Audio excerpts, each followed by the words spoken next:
الحمدللہ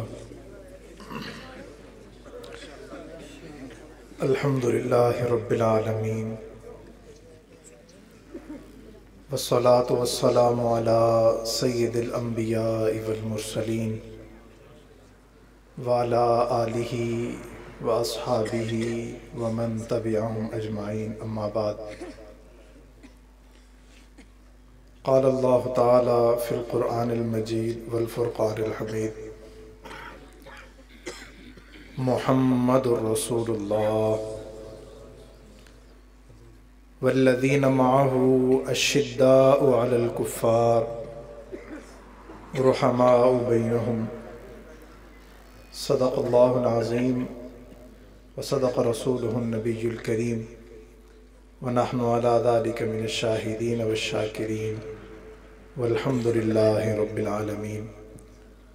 اللہم صلی علی سیدنا و مولانا محمد وعلی آل محمد کما صلیت علی ابراہیم وعلی آل ابراہیم انکا حمید مجید۔ اللہم بارک علی محمد وعلی آل محمد کما بارکت علی ابراہیم وعلی آل ابراہیم انکا حمید مجید۔ نہ سر جھکا کے جیے نہ منہ چھپا کے جیے، نہ سر جھکا کے جیے نہ منہ چھپا کے جیے، ستم گروں کی نظروں میں نظریں ملا کے جیے، راہ زندگی میں 4 دن کم جیے تو کیا ہوا، ہم ساتھ ان کے تھے جو مشعلے جلا کے جیے۔ جو کام تھا وہ کام ہے وہ کام رہے گا، جو کام تھا وہ کام ہے وہ کام رہے گا، میں مر کے بھی زندہ ہوں اے ظالم، تیرے سر پہ یہی الزام رہے گا۔ سامعین ذی وقار، آج آپ حضرات کے سامنے مدرسہ انوار الاسلام میں ایک عظیم قائد رہبر آپ کے علاقے کے مولانا ادریس صاحب مرحوم رحمۃ اللہ علیہ، ان کی یاد میں آپ حضرات نے علماء کرام کو اور علاقے کے لوگوں کو جمع کیا۔ میری حاضری یہاں ہوئی۔ اس موقع پر چند باتیں مختصر وقت میں عرض کر کے آپ سے اجازت چاہوں گا۔ سامعین محترم، انسان کی زندگی شروع ہو جائے، شروع ہونے کے بعد اگر اس کا مقصد کوئی نہیں، اگر اس کی زندگی میں رہنا کا کوئی مشن نہیں، کوئی نظریہ نہیں، تو اس کی موت کا بھی آخر وہ وقت آ ہی جاتا ہے کہ جب اس کا کوئی نظریہ نہیں، کوئی موت کا وقت تو آ گیا، کوئی مشن نہیں، اس کی موت آ گئی، کوئی فکر نہیں۔ اس کے مرنے کے بعد لوگ جمع تو ہوتے ہیں، لیکن جس نے اپنی زندگی کو مشن بنایا، جس نے اپنی زندگی کا کوئی نظریے پر عمل کر کے اپنی زندگی کو گزارا، جس نے اپنی زندگی کو ایک مقصد کے ساتھ گزارا، پھر ہم نے دیکھا کہ اس کے گئے کو کئی دن ہوئے، لیکن آج بھی اس کے افسوس میں دنیا والے نہیں بلکہ علماء موجود ہیں، اور آج بھی ان کی خدمات کو تحسین کی نظر سے دیکھا جا رہا ہے۔ آج بھی ان کے ادارے کو ان کے محسن، ان کے شاگرد چلا رہے ہیں، ان کے طلباء، ان کے طالب علم اور ان کے چاہنے والے آج بھی یہ چاہتے ہیں کہ جو ہم نہ کر پائے وہ اپنی 42 سال کی عمر میں کر گئے، جس چیز کو ہم سوچتے رہے وہ اتنی کم عمر میں کر گئے۔ وہ کیا بات ہے کہ جس سے اللہ نے دین کا کام لینا ہوتا ہے، بچپن سے ہی اس میں صلاحیتیں پیدا کر دی جاتی ہیں۔ ایک مقولہ مشہور ہے کہ جو جرنیل ہوتے ہیں وہ بنا نہیں کرتے بلکہ پیدا ہوتے ہیں، اور اسی طرح ہی اللہ رب العزت نے کئی لوگوں کو کئی صلاحیتوں کے ساتھ پیدا کیا۔ مولانا حق نواز جنگوی شہید رحمۃ اللہ علیہ پپلیوں والی مسجد میں، پپلیوں والے محلے میں آتے ہیں، اور وہ لوگ کہتے ہیں کہ آپ ہم سے کیا خدمت لیں گے، آپ ہم سے کیا تنخواہ لیں گے؟ آپ کا قد چھوٹا ہے، شادی شدہ ہے، کیا آپ ہم سے رہائش لیں گے؟ آپ ہم سے کتنا وظیفہ لیں گے؟ وہ کہتا ہے کہ وظیفے کی بات بعد میں کرنا، اگر میں حق بات کہوں تو میرا ساتھ ضرور دینا۔ اور اس پر پھر کر کے دکھایا۔ اور اس نظریے کے بعد، اس مسجد اور مدرسے کی چار دیواری سے نکلنے کے بعد ان کی زندگی کا جو معمول تھا، جو آج بھی ہم بزرگوں کو دیکھتے ہیں، وہ کہتے ہیں کہ وہ فجر کی نماز کے بعد جب اشراق تک بیٹھتے تو وہ دیکھنے میں تو مولوی تھا، لیکن ہمیں یوں نظر آتا کہ مسجد میں عدالت لگی ہوئی ہے اور اس کا جج حق نواز ہے۔ اور اس کے بعد اگر کسی کا معاملہ ہے، عصر کی نماز پڑھائی، ایک شخص حاضر ہوا، کس لیے؟ مسجد کے باہر کھڑا، اندر بھی نہیں آنا چاہتا اور صرف اشارہ کر رہا ہے۔ پھر اس نے پیغام بھجوایا کہ معافی بھی مانگتا ہوں، کام بھی برا ہے لیکن کروانا حق نواز سے ہے، اس کا نام سن رکھا ہے۔ کہتے ہیں معاملہ کیا ہے؟ وہ کہتے ہیں کہ میں ذات کا کمی ہوں، مسلک کے اعتبار سے شیعہ ہوں، لیکن میرا کام حق نواز سے ہے۔ کیا کام ہے؟ کہتا ہے میں نے ایک جانور لیا، میں نے کتا لیا، اس کو لڑائی کرنا سکھائی، پھر وہ کامیاب ہوا، وہ چودھری کے کتے سے جیت گیا، چودھری میرے گھر آیا، پولیس کو لایا، میرا جانور لے گیا، مجھے اپنا جانور واپس چاہیے۔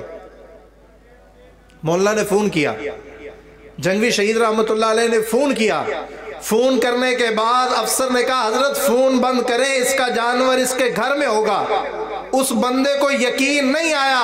مولانا نے کہا کہ آپ گھر جاؤ، اگر تیرے گھر جانے سے پہلے تیرا گھر میں جانور موجود نہ ہو تو آنا کہ جھنگوی نے جھوٹ بولا تھا۔ جب وہ بندہ آیا تو وہ یہ نہیں کہتا تھا کہ میرا جانور واپس آیا ہے، وہ کہتا ہے جس عقیدے سے آپ منسلک ہیں اس سے منسلک کیجئے۔ پھر جھنگ والوں نے انتخاب کیا، یہ مسجد اور مدرسے کی چار دیواری سے باہر جب صلاحیتیں لگائیں اس جرنیل نے، تو پھر جو وزیر اور مشیروں کی پہرے میں اللہ نے عزت بخشی، اور عزت بخشنے کے بعد اللہ تعالیٰ نے کام لیا۔ جب مولانا اعظم طارق شہید رحمت اللہ علیہ کے دور میں جب انہوں نے دیکھا کہ اب ہمیں یہ نہیں چھوڑیں گے، اب ہمیں یہ کاٹ ڈالیں گے، اب ان کا اقتدار ہے، تب پتہ چلا کہ جب اعظم طارق جنگ میں سوئی گیس لے کر آیا تو نقشے میں سب سے پہلے اگر شیعوں کا محلہ بنتا تھا تو وہیں سے شروع ہوئی، اور بات عقیدے کی جب آئی تو ڈنکے کی چوٹ پہ کہا کہ پھانسی گھاٹ لگاؤ، اگر ہم ان کو کافر نہ کہیں تو پھر کہنا۔ اور جب بات ذمہ داری کی آئی تو اس کو بھی نبھایا۔ یہ ایک جرنیل کی صلاحیت ہوتی ہے کہ وہ ہر چیزوں کو ساتھ لے کر چلے۔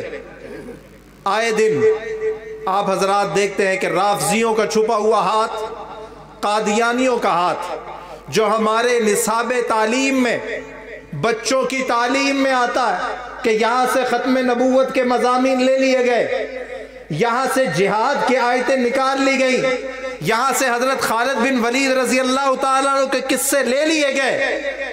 اللہ نے مولانا معاویہ اعظم طارق صاحب سے کام لیا اور پنجاب اسمبلی نے یہ قانون بنا دیا ہے کہ پنجاب میں وہ کتابیں پڑھائی جائیں گی جس کو علماء دیوبند کی مہر لگی ہوئی ہوگی۔ تب تک وہ کتابیں نہیں پڑھائی جا سکتی کہ جب تک اس پر علماء دیوبند کی مہر موجود نہ ہو۔ 51,000 سکول پنجاب میں، سب میں یہی قانون لاگو ہوگا، اور پہلی سے لے کر چوتھی کلاس تک ناظرہ قرآن پاک ضروری قرار دے دیا گیا۔ اور اس کے بعد جو یہاں کہتے ہیں کہ یہ ہمارا ملک ہے، جو کہتے ہیں کہ ہم آنے والے وقت کے حکمران ہیں، ان سے یہ کہہ دیا گیا ہے اور اسمبلی میں قرارداد منظور کروانے کے بعد پنجاب اسمبلی کے پیشانی پر لکھوا دی گئی ہے کہ یہ قانون اس اسمبلی میں بھی ختم نبوت کا بنے گا، اور اسمبلی کے پیشانی پر انا خاتم النبیین لا نبی بعدی لکھ کر اس پر سپیکر کو بٹھایا گیا ہے کہ یہاں کوئی قانون بنے گا تو ختم نبوت کا قانون بنے گا۔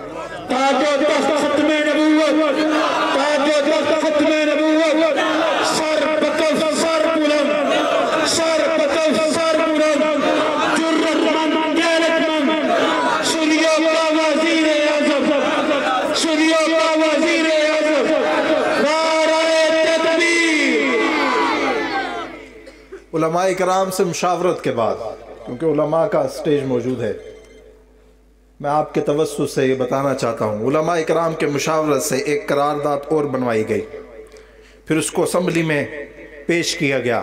اس کا متن یہ ہے کہ پنجاب اسمبلی نہیں، پنجاب کے جتنے ادارے ہیں، سرکاری ادارے، پنجاب کی جتنے بڑے شہروں کے باہر بنے ہوئے گیٹ ہیں، ان سب پر ختم نبوت کی حدیث لکھی جائے تاکہ اگر کوئی بھی شخص جائے تو اس کو پتہ چلے کہ یہ شہر ختم نبوت کے ماننے والوں کا ہے، یہ شہر صحابہ کے ماننے والوں کا ہے، یہ سپاہ صحابہ کا ہے، یہ ختم نبوت کے محافظوں کا شہر ہے۔ ہمارا جانے کا مقصد، ہمارا وہاں پہنچنے کا مقصد صرف اور صرف ایک ہی ہے کہ اللہ کے دین کا نفاذ ہو اور اللہ کے دین کا دفاع ہو۔ اللہ رب العزت اس میں ہم جو محنتیں کر رہے ہیں اسے قبول فرمائے، اور ہمارے جو اس میں معاون ہو رہے ہیں، الحمدللہ آپ حضرات نے دیکھا ہوگا اسلام آباد میں شہداء اسلام کانفرنس جو ہوئی، اس میں 18 کے قریب ایم این ایز کو ہم اپنی سٹیج پر لے کر آئے، ایم پی ایز کو لے کر آئے جو اس سے پہلے نہیں تھے۔ ایک مسلسل محنت کے باوجود ان کو نظریے کی، فکر کی سمجھ بتائی گئی کہ حق یہ ہے، باطل یہ ہے۔ مجھے فکر ہوتی ہے، ہم محسوس کرتے تھے کہ یہ دنیا دار لوگ ہیں، جب وہاں جا کے وہ کہتے ہیں یہ تو ہم سے بھی بڑے منافق ہیں، پاکستان کے مخالف ہیں، پاکستان کی اسمبلی کے مخالف ہیں۔ کیوں؟ کہ ہم قانون بناتے ہیں کہ جہاں پر بھی محمد الرسول اللہ صلی اللہ علیہ وسلم کا نام لکھا جائے گا اس سے پہلے خاتم النبیین لکھا جائے گا، اور جہاں بھی ابو بکر کا نام لکھا جائے گا اس سے پہلے خلیفہ اول لکھا جائے گا۔ تحفظ اسلام بل جو اسمبلی میں لایا گیا اس میں یہی ہے کہ جہاں بھی سیدنا صدیق اکبر کا نام آئے گا اس سے پہلے لکھا جائے گا خلیفہ بلا فصل، اور اس سے آگے لکھا جائے گا رضی اللہ تعالی عنہ۔